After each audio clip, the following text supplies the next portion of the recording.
Bismillahirrahmanirrahim. Assalamualaikum warahmatullahi wabarakatuh. Selamat datang anak-anak peserta mata kuliah Kriminologi kelas C. Hari ini adalah pertemuan ketiga. Nanti kalian jangan lupa juga untuk presensi ya, di kolom deskripsi sudah ada link presensi. Kalian klik saja, kemudian nanti jangan lupa untuk mengklik pertemuan ketiga. Hari ini terkait dengan aliran-aliran kriminologi. Tidak dapat dipungkiri bahwa setiap ilmu itu mesti ada aliran-aliran yang membuat ilmu itu menjadi berkembang. Ada pun juga yang menyebutnya sebagai madzhab. Kalau di dalam mata kuliah yang pernah saya ajar, sosiologi hukum, itu pun juga ada aliran-aliran, ya. Dan salah satu aliran di kriminologi ini yang kemudian identik dengan sosiologi hukum adalah aliran miliknya Jeremy Bentham. Kalau Jeremy Bentham di sosiologi hukum dia membuat pernyataan di dalam aliran utilitarianism, aliran yang mengagung-agungkan manfaat itu ya, adalah segala perbuatan ditujukan kepada kebahagiaan yang sebesar-besarnya. Oke, next. Di kriminologi ini saya menarik kesimpulan dari 4 aliran ya, satu klasik, kemudian neoklasik, pembaruan dari klasik, kemudian aliran positif. Nanti kalian ketemu Lombroso di sana, kemudian aliran kritis. Next. Aliran klasik yang pertama oleh Cesare Beccaria dan Jeremy Bentham.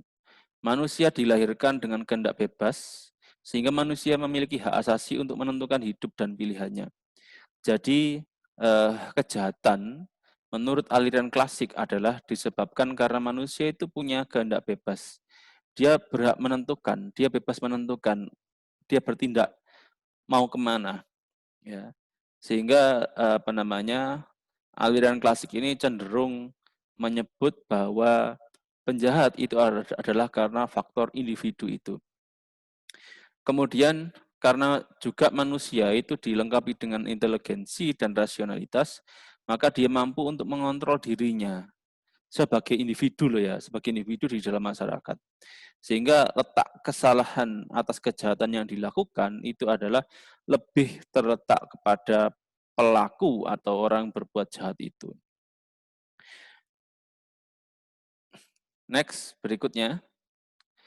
Kemudian di aliran ini itu juga menekankan adanya equality before the law, persamaan di depan hukum, karena sifat individual tadi, individual yang diletakkan kepada pelaku kejahatan, maka siapapun pelakunya, ya maka dia harus disamakan di hadapan hukum. Ada soal keadilan dalam sanksi, baik rakyat kecil maupun orang yang berkuasa, adalah keadilan dalam sanksi. Karena yang diukur tadi adalah penjahat ini adalah faktor individunya. Ya. Kemudian kriminologi bertugas membuat pola dan menguji sistem hukuman yang akan meminimalkan tindak kejahatan. Berikutnya, aliran yang kedua adalah aliran neoklasik. Aliran klasik menimbulkan ketidakadilan karena aspek umur dan mental tidak diperhatikan. Di aliran klasik tadi, yang lebih diutamakan adalah soal individu, artinya adalah faktor itu lebih kepada soal aspek individu. Kemudian di aliran neoklasik ini mulai berkembang adalah soal fisik pelaku ya, jadi lebih mengarah kepada soal fisik, ada pergeseran makna. Kalau klasik adalah soal individu, kejahatan adalah karena faktor individu. Kemudian di neoklasik mulai ada perbaikan-perbaikan, yakni satu adalah soal patologis fisik pelaku. Ya, berbicara apakah dia dianggap mampu untuk melakukan kejahatan atau tidak, dia sakit jiwa atau tidak. Kemudian yang kedua adalah soal niat. Ya, menjadi problem ketika orang yang berniat melakukan kejahatan pertama kali dengan orang yang berniat melakukan kejahatan yang sudah menjadi kebiasaan. Nah, mana nih yang lebih berat harusnya dihukum? Ya, apakah yang niat pertama kali melakukan kejahatan, ataukah kemudian niat karena kebiasaan itu? Ya, nanti kalau kalian menempuh mata kuliah yang ada kaitannya dengan tindak pidana terhadap benda atau tindak pidana terhadap tubuh, ya, nanti insya Allah ketemu dengan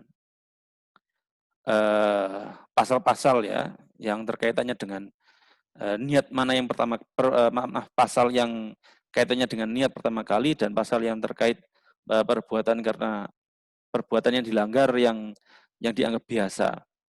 Ya. Kemudian peran faktor lain selain pelaku. Jadi mulai ada pengakuan bahwa kejahatan itu tidak hanya kemudian karena faktor pelakunya, tetapi juga karena faktor-faktor yang lain.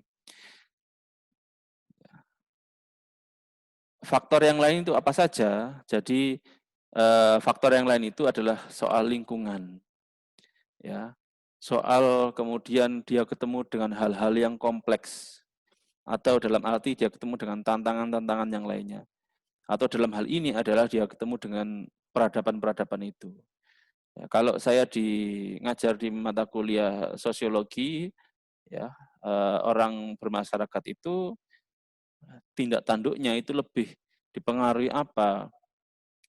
Ya, lebih dipengaruhi soal lingkungan. Karena kita berhadapan dengan lingkungan, maka tindak tanduk kita itu cenderung lebih kuat pengaruhnya itu karena faktor lingkungan. Kemudian mulai muncul keterangan ahli dalam persidangan. Di zaman neoklasik ini abad 19, keterangan ahli itu digunakan untuk menentukan ya apakah kejahatan yang dilakukan oleh pelaku itu lebih dipengaruhi secara fisik ataukah dia dipengaruhi oleh lingkungan dia tinggal. Ya. Next. Kemudian aliran berikutnya adalah aliran positif. Aliran ini menganggap manusia dipandang tidak mempunyai kehendak bebas atau free will, tetapi dipengaruhi oleh kondisi internal dan eksternal manusia itu sendiri. Sama dengan aliran neoklasik tadi ya, aliran neoklasik mulai ada perbaikan, tidak hanya menganggap soal free will, kejahatan dilakukan oleh individu, tapi juga dilakukan oleh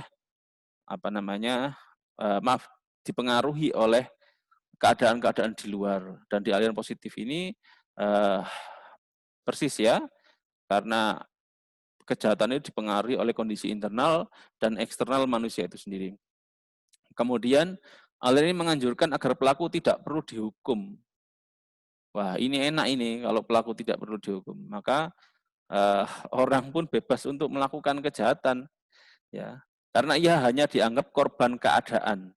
Coba bayangkan, dia dianggap sebagai korban keadaan. Jadi yang disalahkan keadaannya, bukan dirinya. Ya, langkah yang strategis adalah melakukan pembenahan sistem lingkungan. Nah, ini saya sepakat soal pembenahan sistem lingkungan, tetapi soal perilaku tidak perlu dihukum, ini rasa-rasanya tidak fair. Ya. Kalau aliran klasik, neoklasik tadi perlu dilakukan kemudian penghukuman yang seadil-adilnya, ya, maka aliran ini pelaku tidak perlu dihukum. Ya. Pembenahan sistem lingkungan, sosial, ekonomi, budaya, politik secara holistik, secara menyeluruh, ini saya sepakat. Karena penjahat itu muncul dari ketidakpedulian sistem terhadap mereka itu. Ya, sistem baru kemudian bertindak. Ya, sebelumnya ya, sebelum kemudian mereka berbuat jahat itu mereka tidak terlalu dipedulikan. Nah, sehingga kemudian muncullah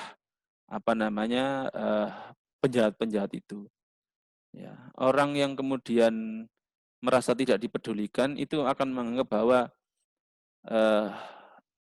saya tidak perlu memberikan keuntungan tersendiri untuk sistem atau lingkungan saya, sehingga kemudian yang saya perlukan adalah saya memberikan keuntungan terhadap diri saya sendiri. Ya. Kemudian di samping itu melakukan terapi khusus terhadap pelaku yang bermasalah terhadap psikologis dan biologis. kita di Indonesia itu juga menggunakan terapi khusus ini, yakni eh, dalam bentuk pembinaan ya. Ketika kemudian mereka menjadi warga binaan atau narapidana itu, maka dilakukanlah pembinaan-pembinaan di dalam apa namanya lapas. Kalau soal kita kembali ke atas ya, kalau soal pembenahan sistem lingkungan ekonomi budaya ini, memang ini rumit ya, memang perlu perlu melakukan kajian lebih dalam, melakukan tindakan secara kontinu agar kemudian pembenahan itu menjadi lebih tertata dan kemudian berjalan dengan baik. Ada kemudian kalau kita melihat negara Singapura, kenapa kok begitu mudah untuk ditata? Ya, mungkin orang lain akan bilang bahwa Singapura negara kecil, jadi mudah untuk ditata. Nah, coba kita bayangkan, ya, kita di Indonesia, ambil saja satu kota, ya, coba perlakukan secara khusus juga seperti negara Singapura itu. Apa kemudian juga bisa? Ya, saya yakin kok rasa-rasanya butuh waktu yang cukup lama dibandingkan dengan Singapura. Jadi Singapura itu kalau dulu eh, Prof. Aidul Fitri Ciada menyampaikan di anak-anak Fakultas Hukum di aula basement dom itu, jadi ada komitmen yang begitu baik ingin dilakukan oleh warga Singapura untuk menata negaranya menjadi lebih baik. Dan ini kalau kalau kesadaran ini kita miliki, ya satu kota saja sebagai percontohan, ya maka kita tidak beda jauh dengan Singapura. Ya. Angka kejahatan begitu sedikit, orang-orang yang taat hukum begitu banyak, sehingga kemudian orang merasa aman, merasa nyaman untuk melakukan perannya masing-masing di masyarakat. Next, nah ini pelopor aliran positivistik oleh Cesare Lombroso, ya disebut juga bapak kriminologi modern. Tapi perhatikan kita harus hati-hati terhadap berbagai macam bentuk aliran-aliran ini. Jangan kemudian kita terjerumus kepada teori-teori itu sehingga kita melupakan teori-teori yang lain. Ya, karena pada dasarnya teori itu kan kemudian kita cocokkan juga dengan keadaan saat ini. Apakah teori ini masih berlaku atau tidak? Teorinya yakni born criminal. Ya, teori ini membantah free will. Born criminal itu adalah bakat jahat, terlahir kemudian punya bakat jahat.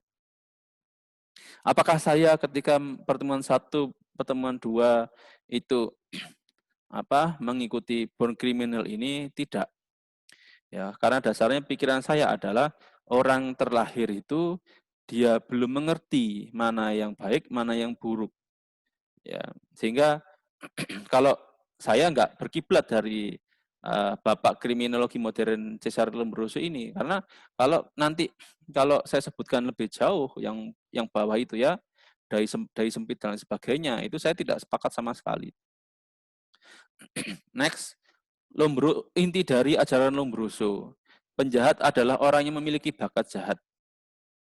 Kemudian bakat jahat itu diperoleh dari kelahiran. Ya, bakat jahat dapat dilihat dari ciri-ciri biologis. Nah ini yang saya tidak sepakat pada poin 3 ini ya. 1, 2 saya masih oke ya, tapi pada poin 3 ini terkait ciri-ciri biologis. Ini kemudian sama seperti kita memperkuat ya, menjustifikasi bahwa ciptaan Tuhan yang dai sempit dan seterusnya itu adalah orang-orang yang terlahir jahat. Anak yang terlahir dari keluarga yang mohon maaf, keluarga yang eh, penjahat gitu ya. Maka apakah anak ini bisa disebut sebagai penjahat? Ya belum tentu. Ya, tetapi potensi untuk jahat ya bisa muncul. Karena terlahir di lingkungan-lingkungan yang tidak baik itu. Nah, stigmata yang disebut oleh Lombroso ini dalam tulisannya adalah dahi yang sempit, melengkung ke belakang, dahinya melengkung ke belakang, rahang besar, dan gigi taring tajam. Ya, kalian tahu kok gigi taring itu yang sebelah mana ya. Kemudian badannya gede, tegap, tangannya lebih panjang daripada orang umumnya, bibirnya tebal, hidung tidak mancung, dan lain sebagainya. Oke, siapa ini yang memenuhi klasifikasi ini? Siapa ini yang memenuhi kriteria seperti ini? Ya, apakah sepakat kalau orang-orang yang seperti ini kemudian disebut sebagai jahat? Ya tidak bisa. Ini berbahaya bagi hukum hukum acara kita ya. Berbahaya bagi hakim juga, berbahaya bagi keadilan juga. Dan secara umum berbahaya bagi hukum kita secara keseluruhan. Bayangkan ketika terdakwa masuk ruang sidang, kemudian hakim berpegang pada dia mengakui teori Lombroso ini. Ya, dia mengikuti teori Lombroso ini. Ternyata terdakwa itu memenuhi sebagian saja dari apa yang Lombroso sebut. Badannya besar, tangannya tinggi, tangannya panjang. Hakim langsung menyimpulkan, kemungkinan besar langsung menyimpulkan, oh ini orang jahat. Ya kan tidak bisa begitu. Ya, harus lihat dulu fakta-fakta di persidangan sehingga kemudian hakim yakin apakah pelaku memang pantas dihukum ataukah dia harus bebas atau lepas dari hukum. Ya. Saya menyampaikan kok juga ke kelas saya sebelumnya kriminologi sebelum pandemi ini tahun lalu ya. Jadi keadaan-keadaan ini berbahaya. Polisi pun akhirnya kalau berpegang pada inti ajaran Lombroso yang ketiga ini juga berbahaya buat penegakan hukum. Meskipun kalau menurut Mahfud MD penegak hukum dalam hal ini polisi kemudian dianggap sebagai menganggap salah ya orang yang tersangka itu, ya jaksa juga menganggap salah si tersangka, ya maka kemudian peluang bagi tersangka terdakwa untuk membela diri lebih jauh melalui pengacaranya itu semakin sempit karena sudah ada cap labeling yang dibuat oleh Lombroso ini. Ya, maka dari itu anak-anak kriminologi hati-hati besok kalau jadi penegak hukum. Jangan langsung menyimpulkan, belum tentu mereka yang bertato, rambut panjang, kemudian dekil itu kemudian dia dianggap jahat. Ya, mungkin dia tidak terlalu memperhatikan diri. Ya. Bisa jadi mereka orang baik dan lain sebagainya. Maka dari itu eh, harus diwaspadai terkait teori Lombroso khususnya pada poin 3 yang bakat jahat dapat dilihat dari ciri-ciri biologis ini.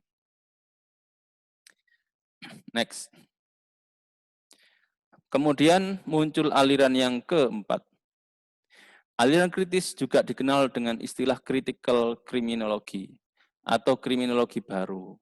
Aliran kritis memusatkan perhatian pada kritik terhadap kekuasaan dalam menentukan suatu perbuatan sebagai kejahatan. Nah, dalam tanda tanya, bagaimana sih penguasa itu menentukan ya, mengkriminalisasikan perbuatan-perbuatan yang dianggap jahat di masyarakat masuk ke dalam undang-undang kita. Caranya bagaimana? Nah, ini perlu kemudian menjadi pertanyaan dan menjadi kontemplasi kita untuk merenung berpikir itu, ya. Apakah perbuatan di masyarakat yang salah satunya adalah mengkritik saja, apakah ini sebagai tindakan yang jahat? Ya. Apakah kemudian menyebut fakta bahwa nilai perekonomian di negara X, di negara saya, negara X itu tidak baik. Nah, apakah ini dianggap sebagai perbuatan jahat? Nah, mari kita pikirkan bersama. Kemudian kejahatan yang disebut dalam hukum pidana bisa saja bukan dianggap kejahatan dalam masyarakat. Ya, apa yang disebut di dalam hukum pidana kita, apa yang disebut dalam undang-undang kita, perbuatan-perbuatan yang dilarang itu belum tentu kemudian di masyarakat itu dianggap sebagai perbuatan jahat. Ini pernyataan ini sama seperti yang di pertemuan 2 insya Allah ya, di video online yang kedua, ya, karena tidak semua loh yang masuk dalam undang-undang kita itu sebenarnya adalah sebagai perbuatan jahat. Salah satunya ya, 2 tahun lalu, 2 tahun atau setahun yang lalu insya Allah itu, saya mengisi kegiatan mahasiswa itu terkait kasus Baik Nuril. Saya harus berusaha fair di sana. Ya, saya di endingnya adalah menyebut Baik Nuril memang memenuhi ketentuan pasal 27 ayat 1 terkait membuat dapat diaksesnya ya informasi yang dia punya kepada orang lain. Jadi ceritanya begini. Baik Nuril ini adalah guru, insya Allah guru honorer di salah satu sekolah di Mataram kalau nggak salah ya. Dia mendapat telepon dari kepala sekolahnya, kemudian bicaranya soal asusila yang melanggar kesopanan. Kemudian dia berusaha untuk merekam. Nah, hasil rekamannya itu dia sebenarnya mungkin nggak bisa menahan diri ya, ya karena ada yang berbuat buruk terhadap dirinya, dia mungkin perlu kita sebagai manusia perlu teman untuk diskusi, teman untuk curhat. Akhirnya disampaikan kepada temannya, ya, disampaikan kepada temannya untuk dilihat ini loh rekamannya itu. Nah, setelah dari rekamannya sama temannya disebarkan ke yang lain. Nah, sayangnya kok baik Nuril yang dianggap sebagai yang jahat menurut Undang-Undang ITE pasal 27 ayat 1 itu. Ya, padahal senyatanya ya di masyarakat kita itu kalau punya problem apa gitu, paling tidak ngomong dengan orang dekat kita. Nah, apakah itu bisa dianggap sebagai jahat? Nah, ini yang harus kita reduksi sebenarnya, eh, hukum kita itu menjadi lebih familiar kepada masyarakat. Jangan kemudian masyarakat ini ditinggal jauh, ya. Jangan pula masyarakat meninggal jauh hukum. Jadi hukum itu jangan kemudian apa namanya eh, terlalu tinggi, kemudian sehingga masyarakat itu banyak perbuatan di masyarakat itu yang biasa dilakukan itu kemudian dianggap jahat. Jangan pula kemudian hukum kita itu tertinggal dari masyarakat yang memiliki perkembangan yang begitu cepat. Ya, oke, next.